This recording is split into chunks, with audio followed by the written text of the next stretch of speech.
Cześć, Bartek Urban. Zapraszam do testu Citroena C4X.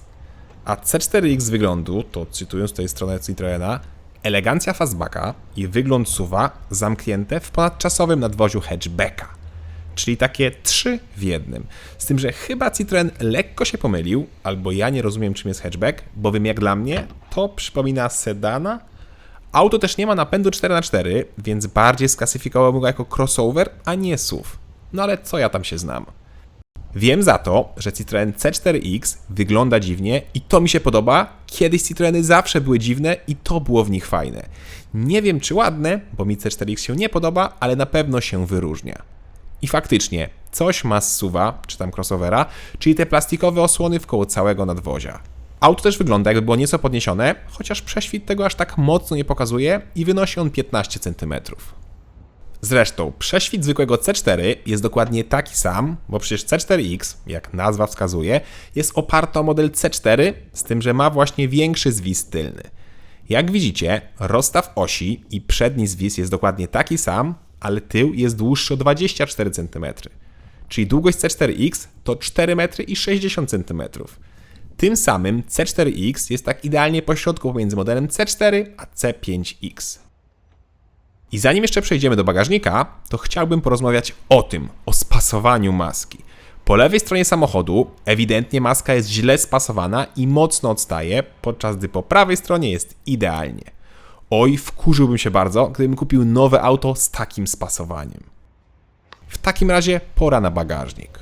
W zwykłym C4 kufer ma pojemność 380 litrów, podczas gdy model X ma solidne 510 litrów. Z tym, że jak to w każdym sedanie bywa, no nie jest to tak wygodne nadwozie jak hatchback czy na przykład liftback. Swoją drogą, szkoda właśnie, że ten C4X nie jest liftbackiem. Miło za to, że kufer ma taką samą pojemność w wersjach i spalinowych, i elektrycznych. A słabo za to, że na górze mamy gołą blachę oraz jakieś pręty, które jak się mocno spakujemy, no to możemy je uszkodzić. W bagażniku nie ma haczyków czy gniazd pod zapalniczkę, a kufer można powiększyć, ale wtedy nie uzyskamy płaskiej powierzchni.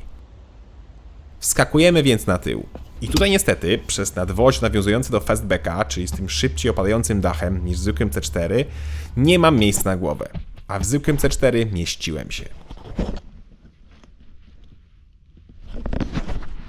Z tyłu do dyspozycji jest podłokietnik z miejscami na napoje, jest przejście do bagażnika, są też nawiewy, złącza i gazetowniki.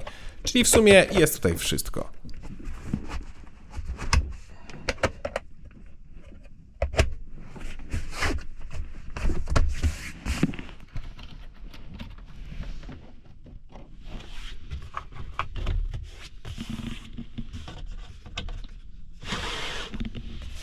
Siadamy więc z przodu. I z przodu mamy dość nietypowo rozwiązane fotele, bowiem oparcie i wysokość jest sterowana elektrycznie, a odległość od pedałów regulujemy manualnie. Dawno nie spotkałem się z takim rozwiązaniem i w sumie chyba nie jest to takie głupie. Jak chcemy szybko przesunąć fotel, no to tak jest zdecydowanie szybciej. Pozycja za kierownicą jest bardzo dobra, siedzimy nieco wyżej, fotel jest wygodny i ma dość słabe trzymanie boczne, ale w tym aucie nie jest ono potrzebne. Fotel w opcji ma nawet masaż. My mamy też regulowany podłokietnik, ale tylko w jednej płaszczyźnie. To pora na deskę rozdzielczą, która, tak jak się domyślacie, jest identyczna jak w modelu C4. Jest więc prosto, w miarę ergonomicznie i ładnie wykonane. Prosto, bo mamy dość dużo fizycznych przycisków, w tym komplet do klimatyzacji i audio, za co ode mnie duży plus. Zegary cyfrowe też są dość czytelne, chociaż brakowało mi na przykład wskaźnika, żeby ciągle pokazywało średnie i chwilowe zużycie. Albo ja nie potrafiłem tego odpalić, albo tego się nie da włączyć na stałe. W ogóle w modelu C4 były różne motywy, a tutaj potrafiłem jedynie zmienić kolor razem ze zmianą trybu i nic więcej. Drugi ekran oferuje już nieco więcej i fajnie, że wreszcie poza nawigacją możemy wyświetlić coś jeszcze. Niestety, ekran czasami działa z opóźnieniem, a jakość kamery wciąż jest dość kiepska. Ja miałem panoramiczną kamerę 180 stopni, która budowała obraz za pomocą jednej kamery. I jak na przykład szarpiemy przy cofaniu, to obraz też będzie poszarpany. W opcji jest prawdziwa kamera 360 stopni, ale z tego co widzę, to nie da się jej teraz zamówić, bo są jakieś problemy z dostępnością części. A co do materiałów, to gdyby nie to Piano Black, to byłoby idealnie. Zresztą zobaczcie sami.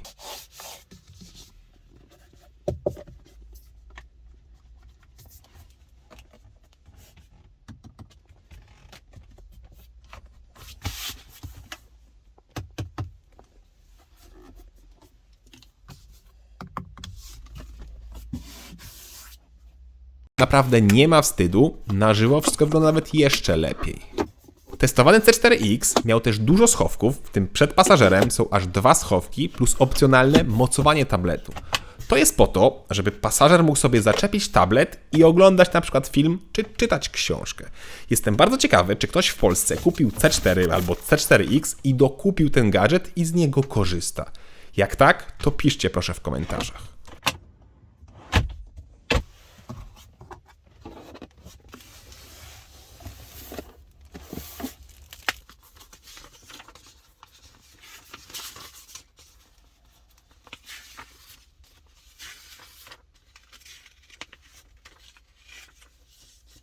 Dobra, to pora na silnik. Tutaj klasycznie, jak to w grupie Stellantis, brakuje silników. Niby wybór jest duży, bo aż 3 różne silniki i 4 moce, ale tak naprawdę ciężko coś wybrać. Mamy do wyboru 3-cylindrowe, benzynowe 1.2 turbo o mocy 130 koni, mamy 4-cylindrowego diesla 1.5 o mocy 130 koni oraz mamy wersję elektryczną o mocy 136 koni. Brakuje na przykład mocniejszego diesla albo mocniejszej 4-cylindrowej benzyny.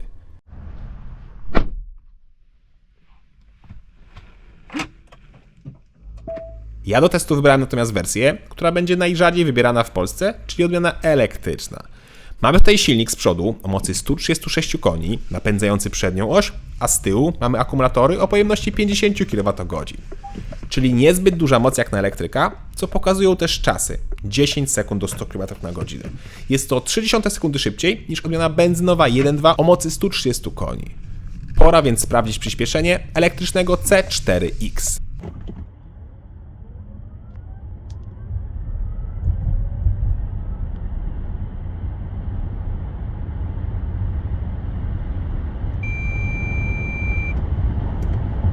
Wynik to 9,9 sekundy, czyli niemal dokładnie to, co deklaruje producent. Elastyczność jest dobra, ale też nie taka, do jakiej przyzwyczajają nas elektryki.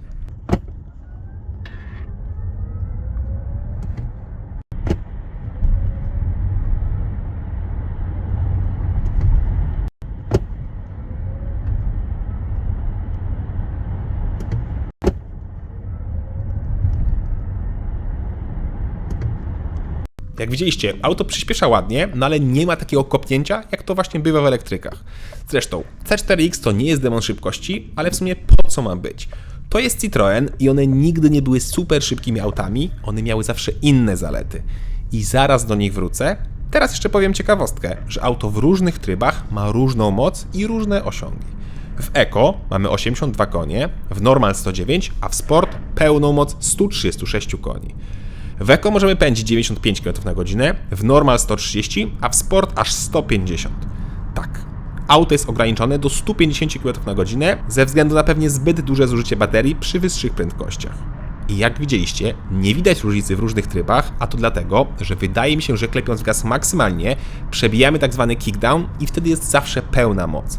Stąd też ja bez problemu jeździłem na przykład po 120 km na godzinę w trybie Eco. Jak już mówimy o trybach, to pora na spalanie, czy tam zużycie prądu. Przy 120 jest to około 22 kWh, a przy 140 już bliżej 25-26. A to oznacza, że przy 140 nie da się zrobić 200 km na jednym baku, a przy 120 około 220-230. W mieście natomiast jest dużo lepiej i ja ciągle oscylowałem około 14-15 kWh na każde 100 km, co oznacza ponad 300 km w mieście. Samochód można maksymalnie ładować mocą 100 kW, co oznacza czas ładowania od 0 do 80% w 30 minut. Znając charakterystykę elektryków, to pewnie kolejne 30 minut trzeba poświęcić, żeby doładować od 80 do 100%. Auto posiada ładowarkę pokładową 11 kW, więc w domu, posiadając odpowiednie przyłącze oraz wallboxa, da się naładować od 0 do 100% w 5 godzin. No i teraz przechodzimy do największej zalety C4X, czyli do komfortu. Auto jest super komfortowe, a przy tym nieźle wyciszone i całkiem lekkie jak na elektryka. Lekkie, bo C4X waży 1584 kg, co naprawdę jak na elektryka jest świetnym wynikiem. Oczywiście jest to pokłosie dość małej baterii, bo te akumulatory 50 kWh ważą 300 kg. Jakby były większe, to by odpowiednio więcej ważyły. Wyciszenie samochodu przy 140 jest świetne, szybciej nie jeździłem, no bo i auto w sumie dużo szybciej nie pojedzie. Prędkość maksymalna, tak jak mówiłem, to 150 km na godzinę. A co do zawieszenia, to jest to samo rozwiązanie, co w zwykłym C4, czyli mamy MacPersona z przodu, belkę skrętną z tyłu oraz do tego progresywne ograniczniki hydrauliczne, które właśnie powodują tak duży komfort. Dodatkowo odmiana elektryczna, jako jedyna, ma na tyle drążek Panharda. A i taka jedna uwaga. Zwykłe C4 w podstawowej najtańszej odmianie nie ma tych ograniczników hydraulicznych, a C4X w każdej wersji je ma. Z tym, że właśnie C4X od razu jest w wyższym wyposażeniu. Tak więc C4X jest super komfortowe, ale co ważne, nie kładzie się na zakrętach i jest całkiem pewne. Oczywiście nie polecam bardzo szybkich zakrętów, ale do zwykłej jazdy jest bardzo miło i komfortowo.